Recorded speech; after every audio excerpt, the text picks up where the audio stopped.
ಕರ್ನಾಟಕ ತಮಿಳುನಾಡು ನಡುವೆ ಕಾವೇರಿ ಸಂಘರ್ಷ ಶುರುವಾಗಿದೆ. ಅದರಲ್ಲೂ ಬರದ ಬೇಗೆಯಲ್ಲಿರೋ ಕಾವೇರಿ ಕೊಳ್ಳದ ರೈತರಿಗೆ ಸಿಡಬ್ಲ್ಯೂಆರ್ಸಿ ಇಂದಿನ ಆದೇಶ ಬರಸಿಡಿಲು ಬಡಿದಂತಾಗಿದೆ. ತಮಿಳುನಾಡಿಗೆ 15 ದಿನ ಕಾವೇರಿ ನೀರು ಹರಿಸುವಂತೆ ಸಿಡಬ್ಲ್ಯೂಆರ್ಸಿ ಆದೇಶ ಹೊರಡಿಸಿದೆ. 15 ದಿನದಲ್ಲಿ 4.56 ಟಿಎಂಸಿ ನೀರು ತಮಿಳುನಾಡಿಗೆ ಹರಿಸಲು ಸಿಡಬ್ಲ್ಯೂಆರ್ಸಿ ಆದೇಶಿಸಿದ್ದು, ಬೆಂಗಳೂರು ಮಂಡ್ಯ ಭಾಗದ ಜನರಿಗೆ ಕುಡಿಯೋ ನೀರಿಗೂ ಸಂಕಷ್ಟ ಎದುರಾಗುವ ಆತಂಕ ಶುರುವಾಗಿದೆ. ಪ್ರತಿದಿನ 3,500 ಕ್ಯೂಸೆಕ್ ನೀರು ಹರಿಸಲು ಕರ್ನಾಟಕಕ್ಕೆ ಸೂಚನೆ ನೀಡಿದ ಬೆನ್ನಲ್ಲೇ ಕಾವೇರಿ ಕೊಳ್ಳದ ರೈತರು ಆಕ್ರೋಶಗೊಂಡಿದ್ದಾರೆ. ಇನ್ನು ರಾಜ್ಯದಲ್ಲಿ ನೀರಿನ ಅಭಾವ ಇದೆ ಎಂಬ ಕರ್ನಾಟಕದ ವಾದಕ್ಕೆ ಸಿಡಬ್ಲ್ಯೂಆರ್ಸಿ ಬೆಲೆ ನೀಡದೆ ತಮಿಳುನಾಡಿಗೆ ನೀರು ಹರಿಸಲು ಆದೇಶಿಸಿದೆ. ಈ ಆದೇಶವನ್ನು ಪ್ರಶ್ನಿಸಿ ಕಾವೇರಿ ನೀರು ನಿರ್ವಹಣಾ ಪ್ರಾಧಿಕಾರಕ್ಕೆ ಮೇಲ್ಮನವಿ ಸಲ್ಲಿಸಲು ಕರ್ನಾಟಕ ಸರ್ಕಾರ ತೀರ್ಮಾನಿಸಿದೆ.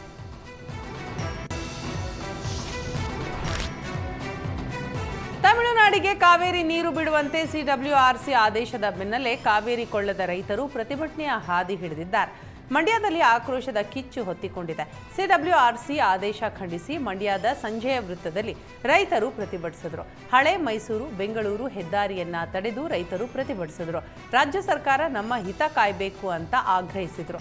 ರಸ್ತೆಯಲ್ಲಿ ಉರುಳು ಸೇವೆ ಮಾಡಿ ರಕ್ತ ಕೊಟ್ಟೆವು ನೀರು ಬಿಡೆವು ಅಂತ ಘೋಷಣೆ ಕೂಗಿ ಅರೆಬೆತ್ತಲೆ ಪ್ರತಿಭಟನೆ ಮಾಡಿದ್ರು. ನಮಗೆ ಕುಡಿಯಲು ನೀರಿಲ್ಲ, ಹೀಗಿರುವಾಗ ತಮಿಳುನಾಡಿಗೆ ಬೆಳೆ ಬೆಳೆಯಲು ನೀರು ಬಿಡಬೇಕಾ ಅಂತ ಮಂಡ್ಯ ರೈತರು ಆಕ್ರೋಶ ಹೊರಹಾಕಿದ್ರು.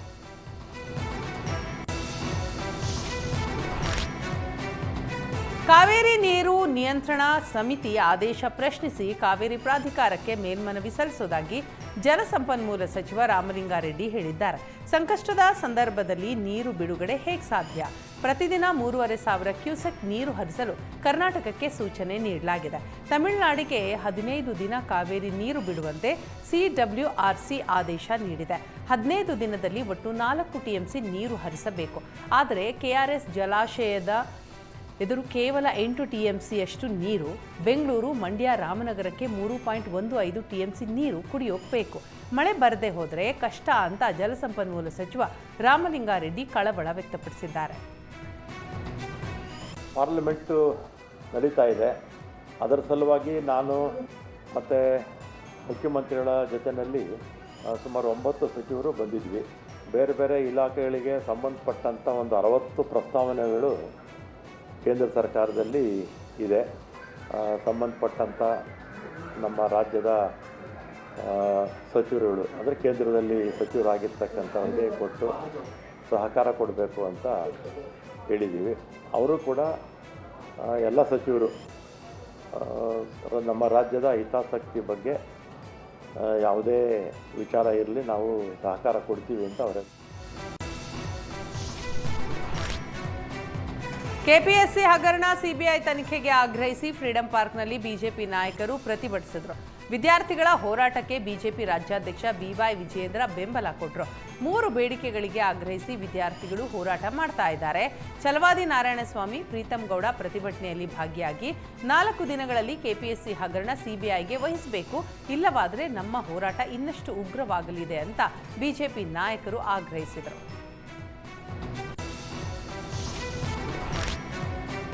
ಕೆಪಿಎಸ್ಸಿ ಹಗರಣ ತನಿಖೆಗೆ ಆಗ್ರಹಿಸಿ ಫ್ರೀಡಂ ಪಾರ್ಕ್ನಲ್ಲಿ ಬಿಜೆಪಿ ನಾಯಕರು ಪ್ರತಿಭಟನೆ ನಡೆಸಿದರು. ವಿದ್ಯಾರ್ಥಿಗಳ ಹೋರಾಟಕ್ಕೆ ಬಿಜೆಪಿ ರಾಜ್ಯಾಧ್ಯಕ್ಷ ಬಿವೈ ವಿಜಯೇಂದ್ರ ಬೆಂಬಲ ಕೊಟ್ಟರು. ಕೆಪಿಎಸ್ಸಿಯಲ್ಲಿ ಅಕ್ರಮಗಳು ಆಗಿವೆ. 400 ಪಶು ವೈದ್ಯಾಧಿಕಾರಿಗಳ ನೇಮಕಾತಿಯಲ್ಲಿ 80 ರಿಂದ 90 ಲಕ್ಷ ಲಂಚ ಕೊಟ್ಟಿದ್ದಾರೆ. ಕಾಂಗ್ರೆಸ್ ಸರ್ಕಾರ ಏನ್ ಕತ್ತೆ ಕಾಯ್ತಿದೆಯಾ? ಈ ಅಕ್ರಮದಲ್ಲಿ ರಾಜ್ಯ ಸರ್ಕಾರದಲ್ಲಿ ಸಿಎಂಗೆ ಇದರಲ್ಲಿ ಎಷ್ಟು ಪಾಲಿದೆ? ವಿದ್ಯಾರ್ಥಿಗಳ ಜೀವನದ ಜೊತೆಗೆ ಸರ್ಕಾರ ಚೆಲ್ಲಾಟ ಆಡ್ತಾ ಇದೆ. ಸರ್ಕಾರಕ್ಕೆ ಮಾನ ಮರ್ಯಾದೆ ಇದ್ದರೆ ಯುಪಿಎಸ್ಸಿ ಮಾದರಿಯಲ್ಲಿ ಪರೀಕ್ಷೆ ನಡೆಸಬೇಕು, ಭ್ರಷ್ಟಾಚಾರ ನಿಲ್ಲಬೇಕು, ಸಿಬಿಐ ತನಿಖೆಗೆ ಕೊಡಬೇಕು ಅಂತ ಸರ್ಕಾರದ ವಿರುದ್ಧ ಬಿಜೆಪಿ ರಾಜ್ಯಾಧ್ಯಕ್ಷ ಬಿವೈ ವಿಜಯೇಂದ್ರ ಗುಡುಗಿದ್ದಾರೆ. 400 ಪೋಸ್ಟ್ಗಳು ಪಶು ವೈದ್ಯಾಧಿಕಾರಿಗಳ ನೇಮಕಾತಿ ವಿಚಾರದಲ್ಲಿ 400 ಪೋಸ್ಟ್ಗಳಿಗೆ ಒಂದೊಂದು ಪೋಸ್ಟ್ಗೆ 80 ಲಕ್ಷ 90 ಲಕ್ಷ ಲಂಚ ತೆಗೆದುಕೊಳ್ತಾ ಇದ್ದಾರೆ ಅಂತ ಹೇಳಿದ್ರೆ ಈ ಕಾಂಗ್ರೆಸ್ ಸರ್ಕಾರ ಏನು ಕತ್ತೆ ಕಾಯ್ತಾ ಇದೆ? ಹಾಗಾದ್ರೆ ಯಾಕೆ ಇದ್ರ ಬಗ್ಗೆ ಸಮಗ್ರವಾಗಿ ತನಿಖೆ ಮಾಡೋದಕ್ಕೆ ಸಾಧ್ಯ ಆಗ್ತಾ ಇಲ್ಲ? ಕೆಪಿಎಸ್ಸಿನಲ್ಲಿ ಸುಧಾರಣೆ ತರಬೇಕು ಅಂತೇಳಿ ಕಾಂಗ್ರೆಸ್ ಸರ್ಕಾರಕ್ಕೆ ಯಾಕೆ ಸಾಧ್ಯ ಆಗ್ತಾ ಇಲ್ಲ? ಅವ್ರಿಗೆ ಸಾಧ್ಯ ಆಗ್ತಾ ಇಲ್ಲ ಸುಧಾರಣೆ ತರೋದಕ್ಕೆ ಕೆಪಿಎಸ್ಸಿ ಅಂತ ಹೇಳಿದ್ರೆ ನಾನು ವೇದಿಕೆ ಮೂಲಕ ರಾಜ್ಯದ ಮುಖ್ಯಮಂತ್ರಿ ಕೇಳಕ್ಕೆ ಇಚ್ಛೆ ಪಡ್ತೇನೆ. 400 ಪೋಸ್ಟ್ಗಳಿಗೆ 90 ಲಕ್ಷ 80 ಲಕ್ಷ ಅಂತ ಹೇಳಿದ್ರೆ ಸರಿಸುಮಾರು 350 ಕೋಟಿ ರೂಪಾಯಿಗಳಾಯ್ತು ಲಂಚ.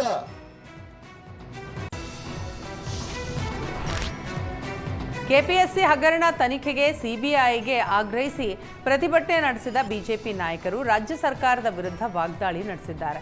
ಸರ್ಕಾರದ ವಿರುದ್ಧ ಗುಡುಗಿದ ಎಂಎಲ್ಸಿ ಸಿಟಿ ರವಿ ಕೆಪಿಎಸ್ಸಿ ಅಕ್ರಮದಲ್ಲಿ ಆಳುವವರ ಪಾಲು ಇದೆಯಾ ಅಂತ ಕಿಡಿಕಾರಿದ್ದಾರೆ. ಇದು ವೈದ್ಯಾಧಿಕಾರಿಗಳ ನೇಮಕಾತಿಯಲ್ಲಿ ಮಾತ್ರವಲ್ಲ, ಎಲ್ಲೆಡೆ ಅಕ್ರಮವಾಗಿದೆ. ದಿಲ್ಲಿಗೆ ಹೋಗಿ ಹೋರಾಟ ಮಾಡುವ ಸಿಎಂ ಡಿಕೆ ಶಿವಕುಮಾರ್ ಇಲ್ಯಾಕೆ ಕ್ರಮ ತೆಗೆದುಕೊಳ್ಳುತ್ತಿಲ್ಲ ಅಂತ ಸಿಟಿ ರವಿ ವಾಗ್ದಾಳಿ ನಡೆಸಿದರು.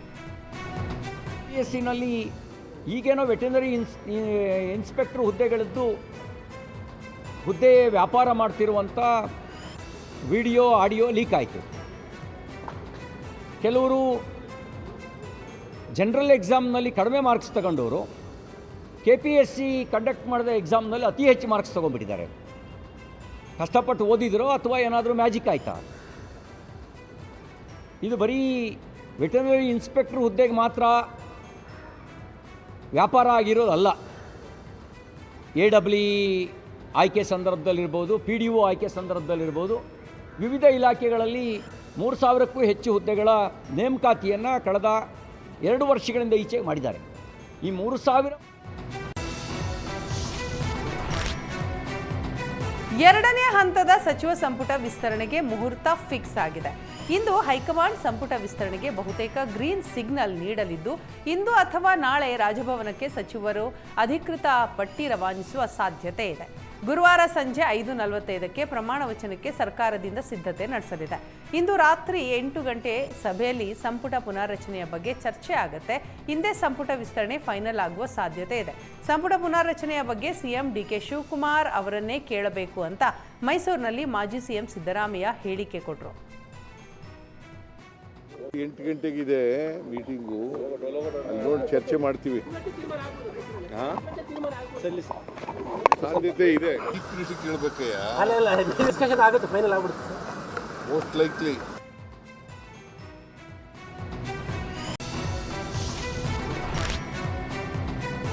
ಎಲ್ಲೆಂದರಲ್ಲಿ ಬಸ್ಸಿಗಾಗಿ ನಿಲ್ಲದೆ ಬಸ್ ನಿಲ್ದಾಣದಲ್ಲೇ ಬಸ್ ಏರುವಂತೆ ಸಂಚಾರಿ ಪೊಲೀಸರು ಜಾಗೃತಿ ಮೂಡಿಸುತ್ತಿದ್ದಾರೆ. ಬಸ್ ನಿಲ್ದಾಣದ ಬದಲಿಗೆ ರಸ್ತೆಯಲ್ಲೇ ಬಸ್ಗಾಗಿ ಕಾಯ್ತಾ ಇರೋದ್ರಿಂದ ತೀವ್ರ ಸಂಚಾರ ದಟ್ಟಣೆ ಆಗ್ತಾ ಇದೆ.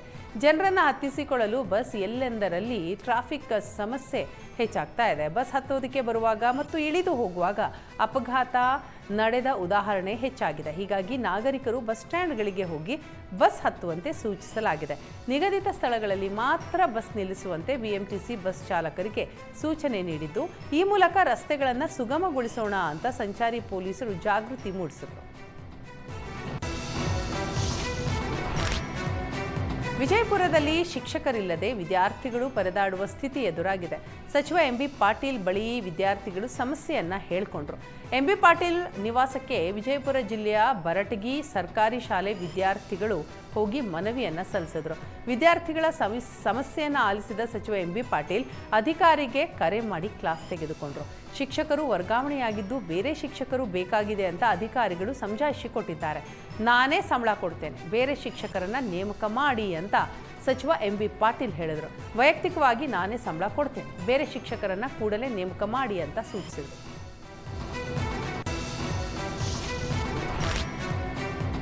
ಮಂಡ್ಯ ಜಿಲ್ಲಾ ಕಾಂಗ್ರೆಸ್ ಅಧ್ಯಕ್ಷರ ಆಯ್ಕೆ ಸಭೆಯಲ್ಲಿ ಗದ್ದಲ ಕೋಲಾಹಲವೇ ನಡೆದಿದೆ. ಮಂಡ್ಯದ ಕೆಆರ್ಪೇಟೆ ಪಟ್ಟಣದಲ್ಲಿ ಆಯೋಜಿಸಿದ್ದ ಸಂಘಟನಾ ಸೃಜನ ಅಭಿಯಾನದಲ್ಲಿ ಕಾಂಗ್ರೆಸ್ ಕಾರ್ಯಕರ್ತರು ಜಿಲ್ಲಾಧ್ಯಕ್ಷರ ವಿರುದ್ಧ ಸಿಡಿದೆದ್ರು. ಪರಿಣಾಮ ಸಭೆಯಲ್ಲಿ ಭಾರೀ ಹೈಡ್ರಾಮವೇ ನಡೆಯಿತು. ಎಐಸಿಸಿ ವೀಕ್ಷಕ ಸೈಮನ್ ಅಲೆಕ್ಸ್, ಕೆಪಿಸಿಸಿ ವಕ್ತಾರ ಲಕ್ಷ್ಮಣ್, ಜಿಲ್ಲಾಧ್ಯಕ್ಷ ಸಿಡಿ ಗಂಗಾಧರ್ ವಿರುದ್ಧ ಕಾಂಗ್ರೆಸ್ ಕಾರ್ಯಕರ್ತರು ಅಸಮಾಧಾನ ಹೊರಹಾಕಿದ್ರು. ಜಿಲ್ಲಾಧ್ಯಕ್ಷರಿಗೆ ಕೆಲ ಕಾರ್ಯಕರ್ತರು ಏಕವಚನದಲ್ಲೇ ತರಾಟೆಗೆ ತೆಗೆದುಕೊಂಡ್ರು. ಕೆಆರ್ಪೇಟೆ ತಾಲೂಕಿನಲ್ಲಿ ನಾಯಕರು ಯಾರೂ ಇಲ್ಲ, ಕಾರ್ಯಕರ್ತರ ನೋವು ಸಮಸ್ಯೆ ಕೇಳಿ ಸ್ಪಂದಿಸುವ ನಾಯಕರೇ ಇಲ್ಲ, ಹೊಂದಾಣಿಕೆ ರಾಜಕಾರಣ ಮಾಡಿಕೊಂಡು ರಾಜಕೀಯ ಮಾಡ್ತಿದ್ದೀರಾ, ಜೆಡಿಎಸ್ ಪರವಾಗಿ ಕೆಲಸ ಮಾಡ್ತಾರೆ ಅಂತ ಕಾರ್ಯಕರ್ತರು ವಾಗ್ದಾಳಿ ನಡೆಸಿದ್ರು. ಗಲಾಟೆಯ ಕಾರಣದಿಂದ ಹೊಸ ಜಿಲ್ಲಾಧ್ಯಕ್ಷರ ಆಯ್ಕೆಗೆ ಅಭಿಪ್ರಾಯ ಸಂಗ್ರಹಿಸಲು ನಡೆಸಲಾಗಿದ್ದ ಸಭೆಯನ್ನು ಅರ್ಧಕ್ಕೆ ಮೊಟಕುಗೊಳಿಸಲಾಯಿತು.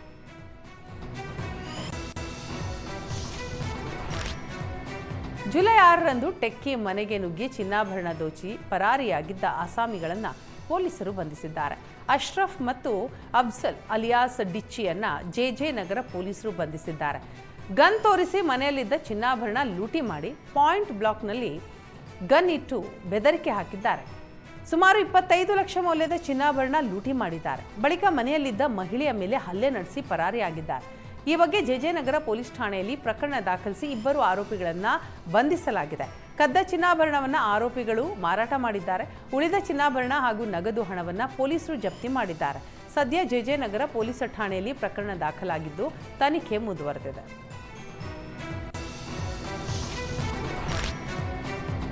ಕೊಡಗು ಜಿಲ್ಲೆಯಲ್ಲಿ ಬಿಟ್ಟು ಬಿಡದೆ ಮಳೆ ಸುರಿತಾ ಇರುವ ಹಿನ್ನೆಲೆ ಮಾದಾಪುರ ಮಡಿಕೇರಿ ರಸ್ತೆಯಲ್ಲಿ ಬೃಹತ್ ಮರವೊಂದು ಧರೆಗೆ ಉರುಳಿದೆ. ಇದರಿಂದ ಮಡಿಕೇರಿ ಮಾದಾಪುರ ರಸ್ತೆ ಸಂಚಾರ ಅಸ್ತವ್ಯಸ್ತಗೊಂಡಿದೆ. ಕೆಲಕಾಲ ಸಂಚಾರ ಬಂದ್ ಆಗಿದ್ದರಿಂದ ಪ್ರಯಾಣಿಕರು ಪರದಾಡುವಂತಾಯಿತು. ನಂತರ ಸ್ಥಳೀಯರು ಮರವನ್ನ ತೆರವುಗೊಳಿಸಿದ್ದರಿಂದ ಪ್ರಯಾಣಿಕರು ನಿಟ್ಟುಸಿರು ಬಿಟ್ಟಿದ್ದಾರೆ. ಮಕ್ಕಳಿಗೆ ಚಾಕ್ಲೇಟ್ ಚಿಪ್ಸ್ ಕೊಟ್ಟು ಆಮಿಷ ಒಡ್ಡಿದ್ದು ಘಟನೆ ಹಾವೇರಿಯ ಬ್ಯಾಡಗಿ ಪಟ್ಟಣದ ವೈಭವ ಲಕ್ಷ್ಮಿ ಬಡಾವಣೆ ಛತ್ರ ರಸ್ತೆಯ ಬಳಿ ನಡೆದಿದೆ. 2 ಅಪರಿಚಿತರಿಂದ ಮಕ್ಕಳಿಗೆ ಚಾಕ್ಲೇಟ್ ಹಾಗೂ ಚಿಪ್ಸ್ ಕೊಡುವ ಆಮಿಷ ಒಡ್ಡಿದ್ದು ಮಕ್ಕಳು ಹೆದರಿ ತಕ್ಷಣ ಮನೆಗೆ ಓಡಿ ಹೋಗಿದ್ದಾರೆ. ಸಿಸಿಟಿವಿ ದೃಶ್ಯ ಸಾಮಾಜಿಕ ಜಾಲತಾಣದಲ್ಲಿ ವೈರಲ್ ಆಗಿದ್ದು ಪೋಷಕರು ತಮ್ಮ ಮಕ್ಕಳಿಗೆ ಅಪರಿಚಿತರೊಂದಿಗೆ ಮಾತನಾಡದಂತೆ ತಾಕೀತು ಮಾಡಿದ್ದಾರೆ. ಅಪರಿಚಿತರಿಂದ ಯಾವುದೇ ಆಹಾರ, ಚಾಕ್ಲೇಟ್ ಅಥವಾ ಉಡುಗೊರೆಗಳನ್ನು ಸ್ವೀಕರಿಸದಂತೆ ತಿಳಿ ಹೇಳಬೇಕು. ಬ್ಯಾಡಗಿ ಪೊಲೀಸರು ಘಟನೆಯ ಕುರಿತು ಮಾಹಿತಿ ಕಲೆ ಹಾಕಿ ಅಗತ್ಯ ಕ್ರಮ ತೆಗೆದುಕೊಳ್ಳುವಂತೆ ಸಾರ್ವಜನಿಕರಿಗೆ ಒತ್ತಾಯಿಸಿದ್ದಾರೆ.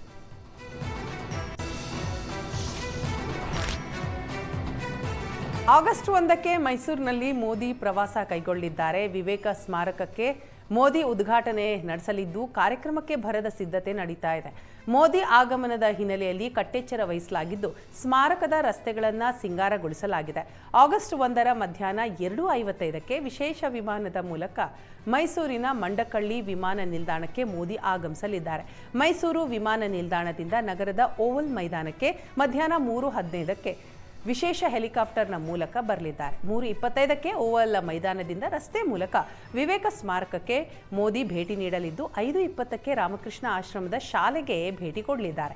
5:30ಕ್ಕೆ ಓವಲ್ ಮೈದಾನದಿಂದ ಮೈಸೂರು ವಿಮಾನದ ನಿಲ್ದಾಣದತ್ತ ಮೋದಿ ಪ್ರಯಾಣ ಬೆಳೆಸಲಿದ್ದು 5:55ಕ್ಕೆ ಮೈಸೂರು ವಿಮಾನ ನಿಲ್ದಾಣದಿಂದ ವಿಶೇಷ ವಿಮಾನದ ಮೂಲಕ ದೆಹಲಿಗೆ ಪ್ರಯಾಣ ಬೆಳೆಸಲಿದ್ದಾರೆ.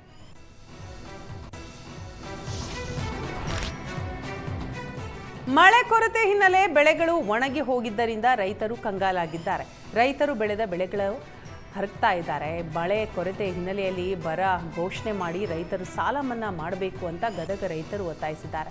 ನಿರೀಕ್ಷಿತ ಮಟ್ಟದಲ್ಲಿ ಬೆಳೆ ಬಾರದ ಹಿನ್ನೆಲೆ ಟ್ರ್ಯಾಕ್ಟರ್ ಮೂಲಕ ಈರುಳ್ಳಿ, ಮೆಣಸಿನಕಾಯಿ ಬೆಳೆಯನ್ನ ರೈತರು ಹರಗಿದ್ದಾರೆ. 2 ಎಕರೆ ಜಮೀನಿನಲ್ಲಿ ಬೆಳೆದ ಬೆಳೆಯನ್ನ ರೋಣ ತಾಲೂಕಿನ ಅಬ್ಬಿಗೆರೆಯ ರೈತ ಸಿದ್ದಪ್ಪ ಹನುಮನಾಳ ಬೆಳೆಯನ್ನ ಬುಡಮೇಲು ಮಾಡಿದ್ದಾರೆ. ಎಕರೆಗೆ 20 ರಿಂದ 30 ಸಾವಿರ ರೂಪಾಯಿ ಖರ್ಚು ಮಾಡಿ ಬೆಳೆ ಬೆಳೆದಿದ್ದು ಮಳೆ ಬರದೇ ಇರೋದರಿಂದ ರೈತರು ಕಂಗಾಲಾಗಿದ್ದಾರೆ. ಇಷ್ಟೆಲ್ಲ ಸಮಸ್ಯೆ ಆದರೂ ಮೇಲುಸ್ತುವಾರಿ ಸಚಿವರು ಜಿಲ್ಲೆಗೆ ಬರದೆ ಕಾಟಾಚಾರಕ್ಕೆ ಇತ್ತೀಚೆಗೆ ವಿಡಿಯೋ ಕಾನ್ಫರೆನ್ಸ್ ಮೂಲಕ ಡಿಸಿ ಜೊತೆ ಮೀಟಿಂಗ್ ನಡೆಸಿದ್ದಾರೆ.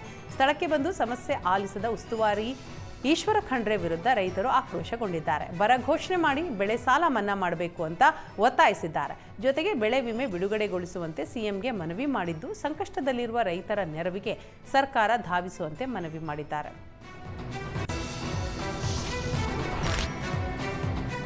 ಮುಸ್ಲಿಮರ ವಿರುದ್ಧ ದ್ವೇಷ ಭಾಷಣ ಆರೋಪದ ಅಡಿ ಬಿಜೆಪಿ ಎಂಎಲ್ಸಿ ಸಿಟಿ ರವಿ ವಿರುದ್ಧ ಮತ್ತೊಂದು ದೂರು ದಾಖಲಾಗಿದೆ.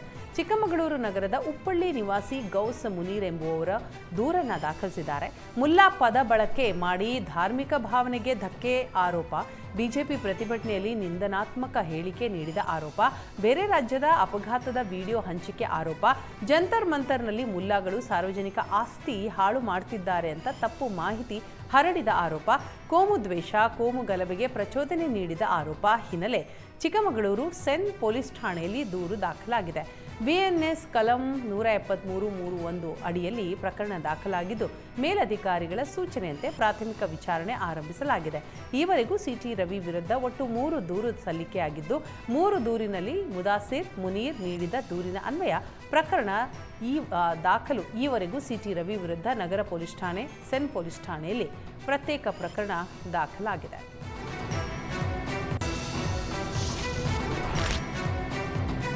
ಪ್ರಿಯಕರನ ಜೊತೆ ಚಾಲಾಕಿ ಸೊಸೆ ಕಳ್ಳತನ ಮಾಡಿರುವ ಘಟನೆ ಹಾಸನದ ದೊಡ್ಡ ಹೊನ್ನೇನಹಳ್ಳಿ ಗ್ರಾಮದಲ್ಲಿ ನಡೆದಿದೆ. ಸೊಸೆ ಹಾಗೂ ಪ್ರಿಯಕರ ಇಬ್ಬರೂ ಸೇರಿ ಮನೆಯಲ್ಲಿದ್ದ 56,16,441 ಗ್ರಾಂ ಚಿನ್ನಾಭರಣ, 13,40,00,000 ನಗದು ಕಳ್ಳತನ ಮಾಡಿದ್ದಾರೆ. ಕಳ್ಳತನ ಪ್ರಕರಣದಲ್ಲಿ ಇಬ್ಬರನ್ನ ಪೊಲೀಸರು ಅರೆಸ್ಟ್ ಮಾಡಿದ್ದಾರೆ. ಶನಿವಾರ ಅತ್ತೆ, ಮಾವ ಹಾಗೂ ಗಂಡ ಜಮೀನು ಕೆಲಸಕ್ಕೆ ತೆರಳಿದ್ರು. ಈ ವೇಳೆ ಮಗನನ್ನ ಶಾಲೆಗೆ ಬಸ್ ಹತ್ತಿಸುವ ನೆಪದಲ್ಲಿ ಅಮೃತ ಮನೆಯಲ್ಲೇ ಇದ್ಲು. ಮನೆಯವರೆಲ್ಲ ಕೆಲಸಕ್ಕೆ ಹೋದ ಬಳಿಕ ಪ್ರಿಯಕರ ಪರಮೇಶ್ನನ್ನ ಕರೆಸಿಕೊಂಡಿದ್ದಾಳೆ. ಮನೆಯ ಬೀರುವಿನಲ್ಲಿಟ್ಟಿದ್ದ 441.5 ಗ್ರಾಂ ಚಿನ್ನಾಭರಣ ಹಾಗೂ 13,40,00,000 ಹಣ ಕಳ್ಳತನ ಮಾಡಿ ಪ್ರಿಯಕರನಿಗೆ ಕೊಟ್ಟಿದ್ದಾಳೆ. ನಂತರ ಮನೆಯ ಮುಂಬಾಗಿಲಿಗೆ ಬೀಗ ಹಾಕದೆ ಕೊಟ್ಟಿಗೆಗೆ ಬೀಗ ಹಾಕಿಕೊಂಡು ಸೊಸೆ ಅಮೃತ ಜಮೀನಿಗೆ ತೆರಳಿದ್ದಾಳೆ. ಜಮೀನಿನಲ್ಲಿ ಕೆಲಸ ಮುಗಿಸಿ ಕುಟುಂಬ ಮನೆಗೆ ವಾಪಸ್ಸಾದಾಗ ಕಳ್ಳತನ ಆಗಿದ್ದು ಗೊತ್ತಾಗಿದೆ. ಈ ವೇಳೆ ಕಳ್ಳತನವಾಗಿದೆ ಅಂತ ಸೊಸೆ ಅಮೃತ ಕೂಡ ನಾಟಕವಾಡಿದ್ದಾಳೆ.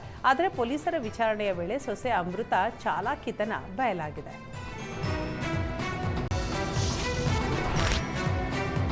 ರೈತನ ಮೇಲೆ ಒಂಟಿ ಸಲಗ ದಾಳಿ ಮಾಡಿದ ಘಟನೆ ಮೈಸೂರಿನ ಸಕಲೇಶಪುರ ತಾಲೂಕಿನ ಕುದುರಂಗಿ ಸಮೀಪದ ಶಾಂತಪುರ ಗ್ರಾಮದಲ್ಲಿ ನಡೆದಿದೆ. ಕಾಡಾನೆ ದಾಳಿಯ ವೇಳೆ ರೈತನ ಕಾಲು ಮುರಿತ ಆಗಿದ್ದು, ರೈತ ಮಲ್ಲೇಶ್ ಪ್ರಾಣಾಪಾಯದಿಂದ ಪಾರಾಗಿದ್ದಾನೆ. ಗದ್ದೆಯಿಂದ ಮನೆಗೆ ವಾಪಸ್ ಬರ್ತಾ ಇದ್ದಾಗ ಮಲ್ಲೇಶ್ ಎಂಬುವವರ ಮೇಲೆ ಒಂಟಿ ಸಲಗ ದಾಳಿ ನಡೆಸಿದೆ. ಗಾಯಾಳು ಮಲ್ಲೇಶ್ರಿಗೆ ಹಾಸನ ಹಿಮ್ಸ್ ಆಸ್ಪತ್ರೆಯಲ್ಲಿ ಚಿಕಿತ್ಸೆ ಮುಂದುವರೆದಿದೆ. ಆರ್ಎಫ್ಒ ಹೇಮಂತ್ ಕುಮಾರ್ ಆಸ್ಪತ್ರೆಗೆ ಭೇಟಿ ನೀಡಿ ಆರೋಗ್ಯ ವಿಚಾರಿಸಿಕೊಂಡರು. ಮೈಸೂರಿನ ಹುಳಿಮಾವು ಗ್ರಾಮದಲ್ಲಿ ಚಿರತೆಯೊಂದು ಪ್ರತ್ಯಕ್ಷವಾಗಿದ್ದು ಗ್ರಾಮಸ್ಥರಲ್ಲಿ ಆತಂಕ ಮನೆ ಮಾಡಿದೆ. ಚಿರತೆ ಸೆರೆ ಹಿಡಿಯುವಂತೆ ಅರಣ್ಯ ಅಧಿಕಾರಿಗೆ ಗ್ರಾಮಸ್ಥರು ಒತ್ತಾಯಿಸ್ತಾ ಇದ್ದು, ಸ್ಥಳಕ್ಕೆ ಅರಣ್ಯ ಇಲಾಖೆ ಅಧಿಕಾರಿಗಳು ಭೇಟಿ ಕೊಟ್ಟು ಚಿರತೆ ಸೆರೆಗೆ ಅರಣ್ಯ ಇಲಾಖೆ ಸಿಬ್ಬಂದಿ ಬೋನಿರಿಸಿದ್ದಾರೆ. ಹುಳಿಮಾವು ಗ್ರಾಮದ ಮಾದಪ್ಪ ಎಂಬುವವರ ಹಸುವು ಮೇಲೆ ಚಿರತೆ ದಾಳಿ ಮಾಡಿದ್ದು ಗ್ರಾಮಸ್ಥರು ಮನೆಯಿಂದ ಹೊರಬರಲು ಭಯಪಡುವಂತಾಗಿದೆ.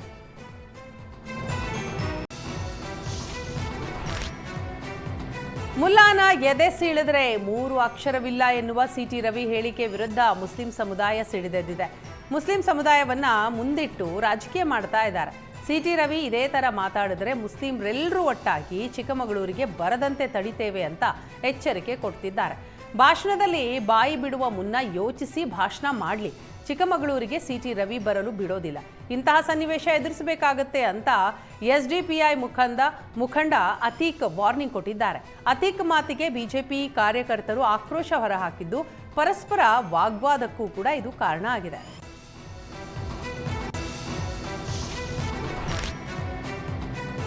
ಗಾಂಜಾ ಮದ್ಯ ಸೇವನೆ ಮಾಡಿದ್ರೆ ಖಬ್ರಿಸ್ತಾನ್ನಲ್ಲಿ ಜಾಗ ಇಲ್ಲ ಅಂತ ಹೊಸಕೋಟೆಯ ಕಟ್ಟಿಗೇನಹಳ್ಳಿ ಮಸೀದಿಯಿಂದ ಘೋಷಣೆ ಮಾಡಲಾಗಿದೆ. ಗಾಂಜಾ ಸೇವನೆಗೆ ಕಡಿವಾಣ ಹಾಕಲು ಹೊಸ ಘೋಷಣೆ ಮಾಡಲಾಗಿದ್ದು, ಗಾಂಜಾ ಸೇವನೆ ಮಾಡಿದ ಮುಸ್ಲಿಂ ಯುವಕರಿಗೆ ಖಬ್ರಿಸ್ತಾನ್ನಲ್ಲಿ ಜಾಗ ಇಲ್ಲ ಅಂತ ಘೋಷಿಸಿದ್ದಾರೆ. ಅವರ ಕುಟುಂಬದ ಮದುವೆ ಸಮಾರಂಭಕ್ಕೆ ಸಮುದಾಯದಿಂದ ಯಾರು ಹೋಗುವ ಹಾಗಿಲ್ಲ ಅಂತ ಘೋಷಣೆ ಮಾಡಿದ್ದಾರೆ. ಈ ಘೋಷಣೆ ಗಾಂಜಾ ಸೇವನೆಗೆ ಕಡಿವಾಣ ಹಾಕಲು ಘೋಷಣೆ ಆಗಿದೆ.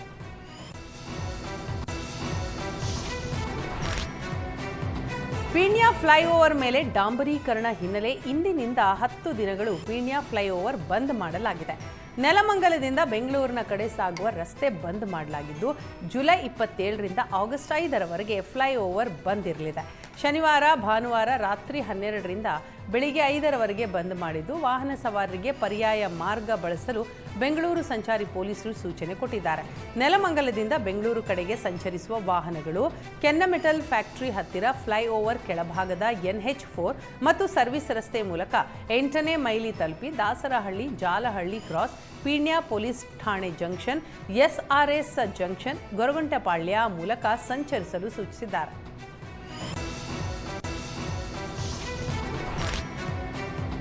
ಬೆಂಗಳೂರಿನಲ್ಲಿ ಲೀಸ್ ಹೆಸರಿನಲ್ಲಿ ವಂಚನೆ ಮಾಡ್ತಾ ಇದ್ದ ಖತರ್ನಾಕ್ ಖದೀಮನನ್ನ ಪೊಲೀಸರು ಅರೆಸ್ಟ್ ಮಾಡಿದ್ದಾರೆ. ಮೊದಲು ಬಾಡಿಗೆ ಮನೆಗಳನ್ನು ಗುರುತಿಸಿ ಮಾಲೀಕರ ಬಳಿ ಇಂತಿಷ್ಟು ಬಾಡಿಗೆ ಅಂತ ಮಾತನಾಡಿಕೊಳ್ತಾನೆ. ಅಗ್ರಿಮೆಂಟ್ ಹಾಕಿಸಿಕೊಂಡು ಮನೆ ಖಾತ್ರಿ ಮಾಡಿಕೊಳ್ತಾನೆ.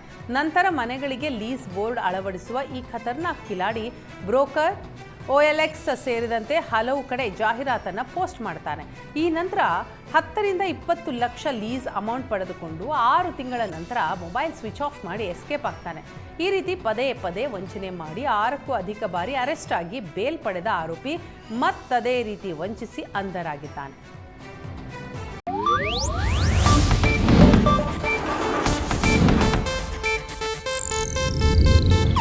ಇದು ಏಷ್ಯಾನೆಟ್ ನ್ಯೂಸ್ ನೆಟ್ವರ್ಕ್ ಪ್ರಸ್ತುತಿ.